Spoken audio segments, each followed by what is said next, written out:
Iran पर हमला हुआ जिनमें ईरान के supreme leader Ayatollah Ali Khamenei की मौत हो गई। क्या अब ईरान चुप बैठेगा या बदला लेगा? ईरान के पास कौन सी ताकत है, कौन सा तरीका है जिससे वो अमेरिका इजराइल पर भारी पड़ सकता है? जानने के लिए इस वीडियो को पूरा देखिए। शनिवार को अमेरिका और इजराइल ने ईरान पर बड़े पैमाने पर हवाई और मिसाइल हमले किए, जिनमें ईरान के supreme leader Ayatollah Ali Khamenei की मौत हो गई। इन हमलों में काफी तबाही हुई। लड़कियों के स्कूल पर भी हमला किया गया।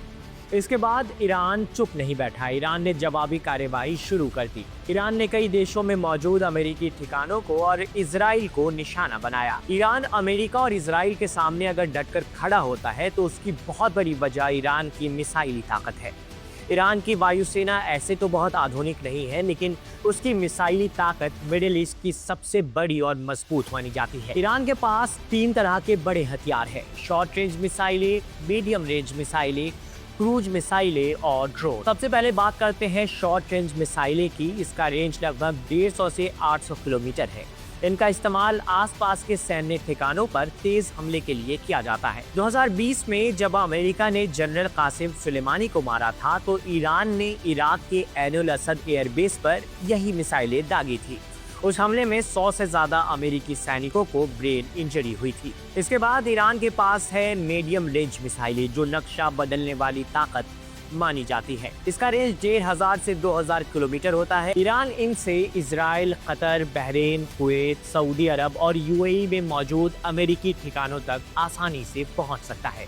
मतलब अगर ये टकराव बढ़ता है तो पूरा खाड़ी क्षेत्र इसकी चपेट में आ सकता है। इनमें से कुछ मिसाइलें ठोस ईंधन यानी सॉलिड फ्यूल से भी चलती है। इसका फायदा ये होता है कि उन्हें जल्दी से लॉन्च किया जा सकता है, यानी हमला आने से पहले जवाब देना आसान होता है।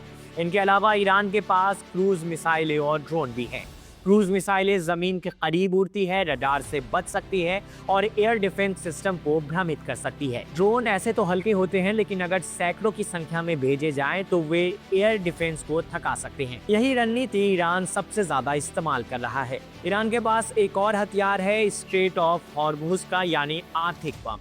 दुनिया के तेल का बड़ा हिस्सा इसी रास्ते से गुजरता है। अगर ईरान इस जलमार्ग को अस्थिर कर देता है तो तेल की कीमतें तुरंत बढ़ सकती हैं। ईरान के पास एंटी शिप मिसाइलें हैं, ड्रोन हैं और समुद्री माइंस भी हैं। उसे औपचारिक ब्लॉकेट करने की भी जरूरत नहीं, सिर्फ खतरे की घोषणा ही बाजार हिला सकती है।